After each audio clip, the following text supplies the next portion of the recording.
Our next speaker is Juan, who is a sustainability and innovation consultant. He's a climate change advocate. He's a legal advisor, the co-founder of the Association of Nigerian Refugees Students, and he specializes in sustainable development finance, sustainable and regenerative governance, and legal frameworks. He holds a master's degree in law, digital innovation, and sustainability from Luis Guido Carli University, Rome, Italy. He has also earned his bachelor's and master's degrees in law from the University of Maroua, Cameroon, and he graduated with honors. He currently serves as a sustainability and innovation consultant at AS Holding, leading projects that combine sustainability with governance and innovation. Additionally, he is the legal advisor at Climb Actions, the organizing body behind this epic event. As the co-founder of the Association of Nigerian Refugee Students volunteering for the development of MINAWAU, ANRSVDM, he has played a pivotal role in empowering Nigerian refugee students in Cameroon through educational programs and mentorship. The association's initiatives are designed to enhance access to education and create lasting impact for refugee youth. He's deeply engaged with Sahel Solidarité 24, a grassroots NGO focused on climate resilience, sustainable development, and community empowerment in the Lake Chad region.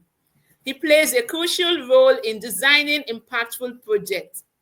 He is a passionate advocate for youth participation in climate policy and is an active member of Youth for Climate Solutions, UNDP Rome Center affiliated, and Yongo, the official youth constituency of the UNFCCC. He has authored several articles on sustainability, climate governance, and corporate responsibility, exploring topics such as global minimum task and supply chain sustainability. His work reflects a deep understanding of how legal frameworks and sustainable business practices intersect to address environmental challenges. Ladies and gentlemen, join me as we bring in John Manua, and he will be speaking to us on sustainability and climate change. You're so much welcome, sir. I'm so glad to have you here. Thank you very much, Favor. Good afternoon, viewers. You are all welcome to this wonderful event. I hope you can hear me loud and clear. Yes, we can. Thank you very much. Can you project on the screen my slide to guide the presentation? While waiting for the slide to be projected, I just want to tell you, using the words of Apostle Paul, that silver and gold, we do not have it here at Climb Actions, but what we have is the platform to collaborate and share knowledge on how to address the current global challenges. And the global challenges are not only limited to sustainability or climate change, but they are much more diverse.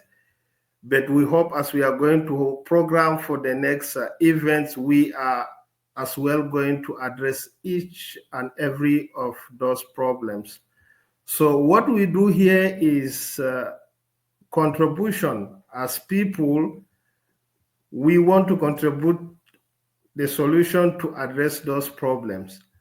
And we cannot really do that without understanding of the strategies that we could use, and that is what we stand for at Climb Action Limited. So the first speaker spoke about Climate Head, and she, of course, touched on some aspects that focus on climate change as one of the main topic of discussion today. And I'm going to speak on it as well, but not that deep. But for the sustainability, I want to take us briefly to history to understand what sustainability is all about. When did this start, and why are we talking about it today? So sustainability, if I may say, is a way forward, or it seems to be the only solution that we have for the current global challenges that we have right now, which were climate change is just one of them. So the question that we should be asking ourselves really is, what is that sustainability? For the climate change, of course, by now we should have an idea of what it is, given a very wonderful presentation by the first speaker. And how does this impact us, or how does it affect us as people or as nations? So sustainability really on its own is, from a literal understanding, is a word that has been in existence for a very long period of time. But why now is it popular? Why is it so generic? Why has it become one of the most discussed concepts or topics, both in field of academia, policy making, and even businesses? I'm very sure among us here, all of us are great minds. We might have heard of things like sustainability reporting in organizational functioning or in companies. So why are we talking about it? Why do we consider it to be so much important? But sustainability, as I've said earlier, on its own is a very simple and straightforward English word that means the ability to support or maintain a process over time. But now adapting that definition or understanding of sustainability to the current issue, they have to give it a very broader meaning. And to do that, the policymakers or the nations, they did not just now define sustainability on its own or in isolation. They have to link it to what we call today sustainable development. And sustainable development first appeared in a document signed by 33 African leaders in 1969. And that was the first time that the word sustainable development appeared in an official document under the International Union for Conservation of Nature. But at that time, the word has not become so popular as it is today until 1987, when the World Development on Environment and Resources was formed to find a solution to the current problem, because the scientific research gave an overview of what the Earth, the challenges that the Earth is facing as a nature, and also the problems that people are facing. So with that understanding, the global leaders formed that body led by the then former Prime Minister of Norway, called Gro Harlem Brundtland. That's why we call the 1987 Brundtland Report, and it was named after her. And in that document, they have to define sustainable development as a development that meets the needs of today without putting in danger the needs of tomorrow. That is what sustainability is all about. And it is an answer to the question that I've asked earlier, what is it? So everything about sustainability is an advocacy on intergenerational justice. How do we do as human beings or as nation to meet our own, like from a resource point of view, economically, socially, and environmentally? How do we have our needs as people without putting the nature into danger or our lives into danger?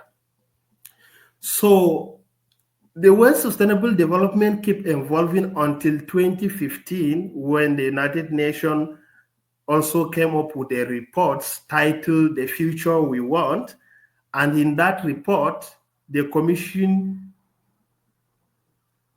put up 17 goals, what we call sustainable development goals today, 169 targets, 231 indicators or measures that we could use to see how far we are going, the progress that we are making in terms of sustainable development.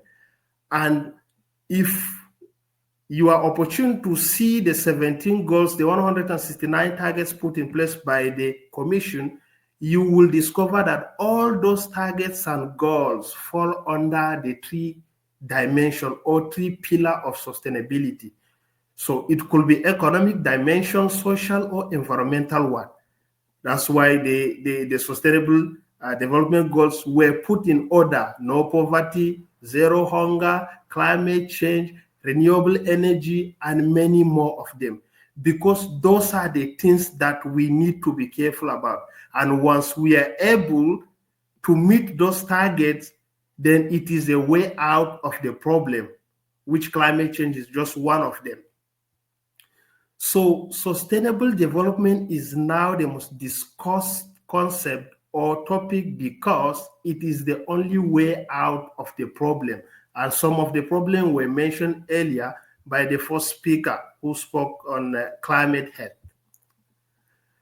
So now, climate change is goal 13. Is goal 13 of the 17 goals they were put up in 2015 by the nations. And climate change, I use a metaphor to consider it a monster, given the fact that the danger associated to the words is really more dangerous than it sounds. So climate change is just a change of weather pattern, but it's not just that one, because the problems are so much that if we are not careful or if we are not being sustainable as people, at the end of the day, it might consume all of us. And climate health is just one of the problems that the speaker spoke about, because we have so many other problems. And what we do here at Climate Action, just like other organizations that has been put in place, is to contribute to see how do we help or how do we support the policy-making body in tackling these problems that we are facing today, which climate change is just one of them. But climate change happened to be the most serious one. As we can all see, things has been happening over there: the flood, the heat wave, the wildfire, and so many other things. So sustainability is the only way out. And how can we be sustainable? Is through advocacy, through learning, like this same way that we are doing right now. Because we are here, all of us, not just to keep talking, but to see how could we provide solution for these problems that is disturbing humanity. So I'm not going to talk much about the causes and effects of climate change, because the first speaker spoke about it, and she gave us some examples, real life examples. The study, the scientific research has proven that greenhouse gas emission is just like an umbrella term, which happens to be the main contributor of climate change that we have today. Even though climate change also could occur a little bit natural on its own, but the possibility and the percentage of that is very, very low. But the climate change that we are facing today is caused by human beings. And from an environmental science point of view, we call it the anthropogenic activities of people. And if you go back to history to see very well, the climate change issue became very critical after the Industrial Revolution. Before, it was not like that, but when human beings started using heavy machine in industries and households, now the emission or the degree of gases that we are releasing to the atmosphere is so huge and enormous.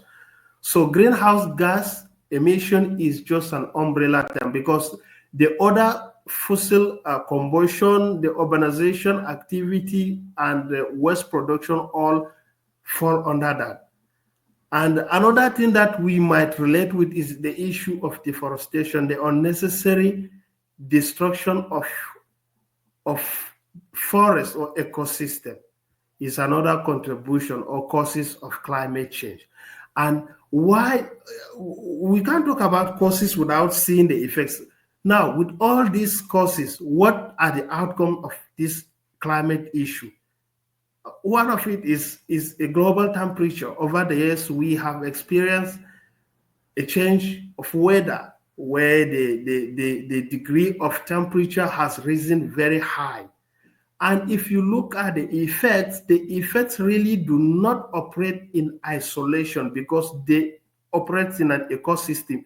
Each contributes or exhibit another one. So if there's a global temperature, the weather become extreme. And when the weather become extreme, talking maybe from a geographic point of view, they say the North Pole and the South Pole of our globe or our Earth, of our planet is experiencing a melting of ice sheet. And that leads to flood or raising sea level. And when the seas are high, there will be a flood all over places. So the effects of climate change don't really operate in isolation. They are interconnected and interrelated, all of them. So now, since we said that climate change is the problem, and how do we do about it to make sure that we put it under control before it consumes all of us? In 2015, there's what a policy document, or there was a formation that we call the Paris Agreement today on climate change. It was the United Nations Convention framework that was put in place to focus specifically on climate change, since we have said that the climate issue, just like other issue, it is one of the most disturbing one. And the policy document has set up some things or strategies that we must follow as people to address the issue of climate change. And it is a call that is not specific to a particular group of people or body. It is for all of us as human beings. And the policy document set up a target because people who works on the commission is made up of the scientists, the policy making body, and all other people who are knowledgeable about the issue at hand. So the target was to have a temperature below the pre-industrial level, which is 1.5 degrees centigrade. So, and the documents focus on key issue: the mitigation strategy, the adaptation strategies. And we cannot really do that without having some apparatus or items to face this challenge. That's why climate finance is just one of the most important things that every year during the Conference of Parties, nations have been crying about it to see how the finances could be put in place in order to address the issue of climate change. So now, as I've said at the beginning, sustainability happens to be the only way. If we want to salvage ourselves, or if we want to save ourselves from the problem, we need to be sustainable in all our dealings, from an economic point of view, social point of view, or even environmental point of view. That is very fundamental. So now we are at a point where all of us as people, we need to make a choice, whether we decide to be sustainable in all our dealings, or we should keep doing the things that we are used to keep adding or contributing to the aggravated problem of climate change.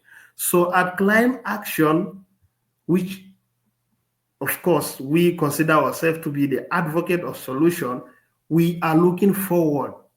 And the way forward is being sustainable. And being sustainable could have a very broad meaning. So the issue of climate change could be tackled from a technology or innovation point of view. We need to come up with idea, with innovation that could help us from a technological point of view to address this issue, even from a local or crude mind way, to come up with strategies that could help us to mitigate the issue of climate change. So now the choice is us as people. I mean, I have a lot to say, but I'm going to stop here because the next speaker is going to address some of the issue and propose, of course, some of the things that we are doing at Climate Action in order to address this problem.